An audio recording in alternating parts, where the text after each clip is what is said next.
is Gucci YouTube? It's your boy Black Chat 3 long face, skinny body. We are back, still black with some more fire Boruto manga related content. Now before we end the video, don't forget to like, comment, subscribe. Of course, you already know that dilly. Yo, smash that like button, share the video with your friends, and let's start talking about this Mitsuki and Eida topic, because I've been emphasizing this for a minute on the channel. So let's hop into the business. 9 mountains and 8 seas make one world. 1,000 worlds make one chiliocosm. 1 chiliocosm to the power of 3, and there's nothing I can't cut. Now let's keep it a buck. The comments is gonna start flooding. He hopped in front of the camera soon as he got a haircut. Typical Black Uchiha. This, that, and the other. First of all, I didn't just get a haircut. It's probably a week old now. So yeah, it's not I hopped in front of the camera as soon as I got a haircut. Maybe previous times I have, but this time no. It just so happened that I hopped in front of the camera and I have a haircut. But anyways, Mitsuki and Eida, man, chapter 8 was live. When the review dropped, you already know I said I'm going to talk about this discussion. This is probably my favorite part of the chapter. Y'all see the title. Will Mitsuki and Eida betray Kawaki? Now, how did I get all of that just from their conversation? Because a lot of people, I feel like they felt like it could have been done in shorter. They could have used the pages a little better. In terms of the actual length of the conversation, I feel like they shouldn't have taken away anything from it. I enjoyed that part of the chapter very much. Now, in terms of the paneling, it could have been done better, save more pages for more things, so I get that.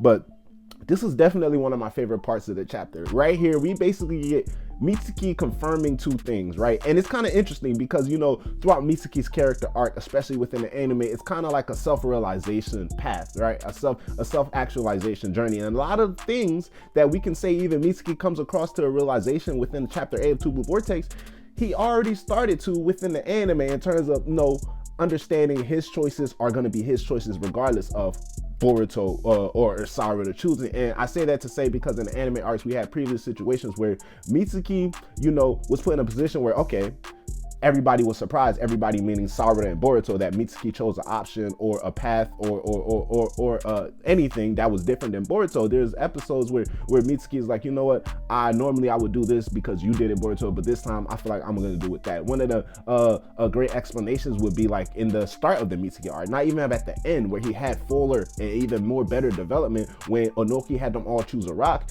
and people thought Mitsuki was gonna choose a similar path or a similar way to how Boruto decided to answer the riddle in terms of what's the strongest rock. I forget the question exactly, however that arc went, but Mitsuki chose it different. Basically, the point is Mitsuki has been having this self-actualization and self-realization for some time now. Now we see some emphasis right here in Two Blue Vortex, and it's crazy because who would have thought out of all people Mitsuki and Eida, right? So Mitsuki's dropping dimes, and basically the premise of the conversation is that, right, Mitsuki has been ignoring a lot of the things that has been weighing on his mind over the last few years. Things such as he understands that truthfully, probably deep down somewhere, he knows that Kawaki isn't his son because of the things that are pointing him to the fact that obviously Kawaki isn't his son, he chose Boruto, but the fact that the personality changes of how he remembers Kawaki is supposed to be like in his brain. Maybe things happen because of the stealing of Naruto and Hinata, all of the changes that happened over the last few years. Kawaki could have undergone a drastic character change, but Mitsuki decided to bury all of these feelings deep down and just ignore the fact that he doesn't truly believe Kawaki to be his son. And it's the conversation with Boruto that automatically brought all of these thoughts back to the surface. So it's not like Boruto shed the light on Mitsuki or make Mitsuki realize something that he never understood, but he more so helped Mitsuki resurface certain feelings that were dwelling and swelling up upon him throughout the years of the time skip. Now Mitsuki's whole entire premise of this conversation was simply in a way just to affirm these things. So he even apologizes many times to Eida because it's like he's talking out loud, and in a sense he wants to talk and confirm with Eida, but at the same time he just wants to hear himself affirm and confirm these things out loud, because it's a different type of thing when you think something, you want something, you know something, versus you hear yourself actualizing it, hear yourself saying it, hear yourself putting it into the world. So Mitsuki is laying all of these feelings out there on the table in front of Eida, and he's just saying like, okay, I don't really want to contemplate too much. I haven't contemplated speculate too much on whether I believe Kawaki to be the truth or not. There's been times that I've been, thinking like, what's the whole point of who I am and what I am? Am I even a human? And he goes even deeper in saying, without meeting Eida, he wouldn't even be able to not only question these things, but also come to an understanding of why he's questioning these things and how he decides to go forward with it. And they kind of actually even wrap it up, and Mitsuki ties everything together with even asking Eida, why do you even like, Kawaki? Even doubling down, like saying you don't even understand or you don't even know why you like Kawaki. And then we have a back and forth in the conversation between both Eida and Mitsuki in terms of how their perception of love comes for each character, with Eida basically admitting that the pain that she gets in her chest whenever she thinks of Kawaki, similar to how, Mitsuki gets this type of feeling whenever he, thinks about how he wants to protect Kawaki, or, Kawaki being his son, i.e. vice versa, actuality being Boruto. But that feeling is something that's indescribable, and that essentially is what Eida ties to love. Mitsuki isn't necessarily buying it for a second. He starts to relate himself to Eida in a sense of they chase something in order to confirm themselves. Mitsuki chased Boruto, meaning as long as he has Boruto, as long as Boruto can do this, Mitsuki will be able to do that. Whereas it's not, where Mitsuki understands he could take a step forward and actualize something on his own, regardless of Boruto's input or not. And he's basically trying to get Eida to understand the same thing. You're doing all of these things now, just negating the fact that she actually casted omnipotence and went along with the lie for Kawaki. But in a sense, she's doing all of these things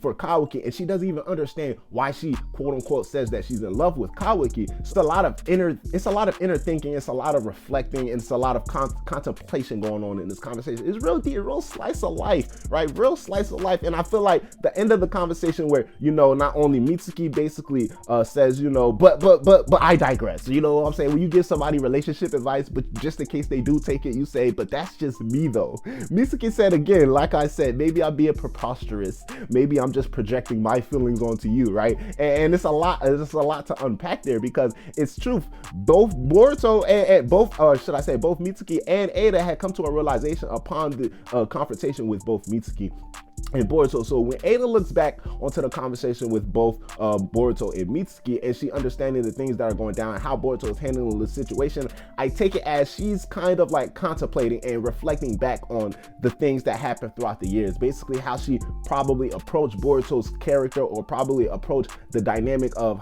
understanding Boruto in a much different manner. So now she wants to get a more personable, close and one-on-one understanding of Boruto. So that she says she thinks she needs to have a nice long talk with Boruto, and this can plant the seeds or plants the groundwork for ultimately Eida's foundation. Now, do I see Eida? I can see Eida betraying, betraying Kawaki, They saying, yeah, it's Team Boruto, big Uzumaki vibes, But I also see the way that she stubbornly rejects Mitsuki's idea of her questioning or not even understanding why she feels for Kawaki. She still, regardless of, even if she understood Mitsuki was right in a way, she still doubles down like, nah, bro, these feelings are true and there's just nothing I can do about it. So I feel like her conversation with Boruto is going to do one of two things, right? It's gonna open up the door for Eida to understand, okay, maybe she was projecting her insecurities onto the idea of Kawaki, of what she dreams Kawaki to be, regardless of what's actually in front of her. And what's actually in front of her would be the chivalrous and the braveness of Boruto that she has been seeing over the years and since his return into the village. On top of that, understanding, okay, maybe Kawaki is a coward, and maybe it's not just me making him look like a coward, but on top of the fact that like he just can't run away, the only thing he can do is run away, but he can't run away from his cowardly vibes, right? So she comes to a realization on that type of degree, on that type of standard, but then she can also basically affirm and say, and things of that nature where she understands, okay, maybe it's because I don't understand it that clarifies it or solidifies it and gives it the green light for it to actually be love. So her conversation with Boruto helps her to understand, okay, she sees all these things, she understands all of these things, and she's trying to figure out why she still helped Boruto, or why she still decided to help Kawaki, regardless of the fact she felt bad for Boruto, regardless of the fact that she's not actually trying to be like a opposing force to Boruto or evil force to Boruto, understanding Kawaki's dynamic goal and whole purpose is to actually kill this man Boruto. So it's going to be real interesting to see how Eida decides either to stand on business and understand, okay, maybe if I decide to go all in with this and just give up any type of gray area whatsoever, meaning Boruto, we can't converse. We like, it's smoke. If Kawaki wants smoke with you, I want smoke with you. Maybe that way I'll be able to fully understand Kawaki. Maybe that way Kawaki will be able to, you know, fully accept me for me, because I still feel like Eida is in her lost for love type of era. You know what I'm saying? She's still in her lost girl era. So she might still do something more drastic in terms of, or quote unquote, for the sake of Kawaki. But I also would appreciate the story to go the direction of Eida taking a step back and saying, okay, let me reflect on how I actually been since her introduction into the story. What actually has Kawaki done for me? Not just romantically, but in terms of life, right? What can he do for me? How can he progress me moving forward? What do I actually want out of this life? Do I just want these romantic feelings? Do I just want to get the rush? You know what I'm saying? And it might just be as far as that, but she has to still come to that understanding herself. And it's crazy how Mitsuki is the one to potentially bring all of this out of Eida. So once she gets into that conversation with Boruto, it's gonna be up. Now, in terms of Mitsuki himself, I feel like the portrayal is more there for us. Like, Mitsuki's gonna have a couple of more reflecting moments, and then he's gonna be like, yeah, it's quiet. You know what I'm saying? I'm not even finna like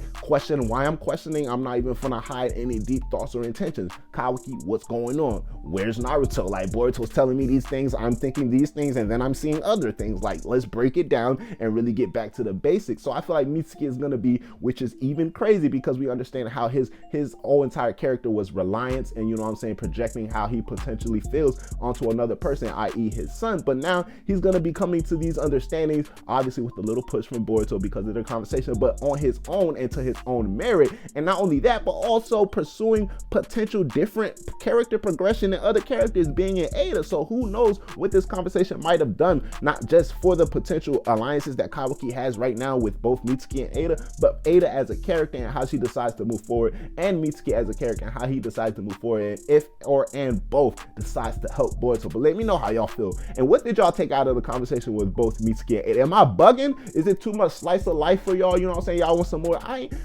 like it, bro. I like the plot. I like the story. You know what I'm saying? I like understanding, like jaw droppers, like, oh my gosh, you know what I'm saying? Like, things of that nature is really good. So I'm looking forward. One Jura pulling up Himawari Biju.